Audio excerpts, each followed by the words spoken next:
Ibagukwana, Juamadu ito around you. Inwekwa plus of land. I said Juamadu 10. Ibagukwa, a plus of land. Even money more fair if I know. Even money more fair now. When the reserve now can shock all the why they don't develop them. 80 goes or wows or a queen of fear. What they call him more hack over. No village can. In a form of Umano. And go sound of Madofini.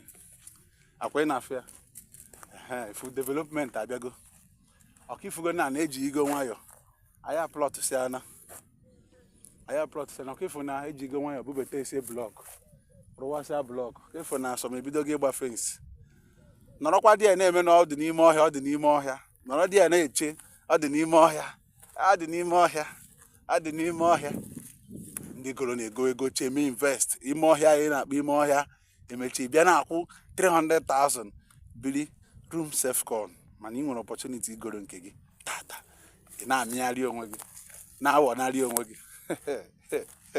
Cheko je go ta now. Cheko je go na.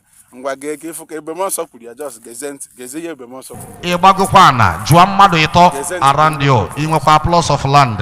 I said Juamadu 10. Ibagukwa, inwekwa be plus of land. Inwe plus of land. Ijugoha. Bakano Kwademba. So how many plots of land do you have? Rakadabushi Babakarabushia. Okay, Batago. Abatagom. Very good. Imali Evelyn. Mawake Mawan. Adime Pokum Wake. Momo Waidenia. If you have not acquired a plot of land, sell your gold. Sell your clothes. Start investing in land. Rakadabushi Babaka. Umunduraya Bapalas Naha Jesus. Oh, child of God. Akuzukam Akagi. One stream of income is small. Am I communicating here?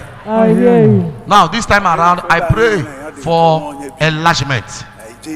May you have multiple streams of income. As you are dealing on this product, you are dealing on this product. As you are into this business, you are into real estate. As you are into real estate, you are into adorers, listing and listing good. Let me give you one life secret. You know all the rich men, you hear their name today. They save their money in real estate. And that is an investment that can never go lost. One of the investments that can never go lost. It can never go bad. Do I make myself clear? I hear you. Even though land is a free gift of nature, every day, and on daily basis. Now listen, the rate of birth is higher than the rate of mortality on daily basis, according to demograph and assess. Mean by mortality. Yeah, a day. A day. Do I believe myself clear? I hear you. Yes. Nabio in a day. Na calendar in a day. And once the demograph continues like that, you discover that land becomes what? A high commodity.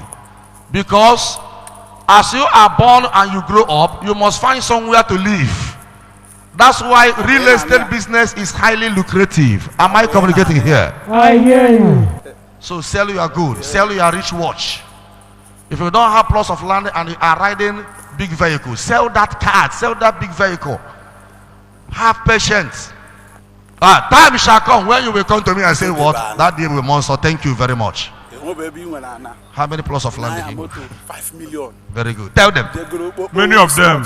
Clap for Jesus. Rakadabushia Rabakadabushi Babaka. Umundurayana Bapalas Naha Jesus. Rakadabushi Babaka.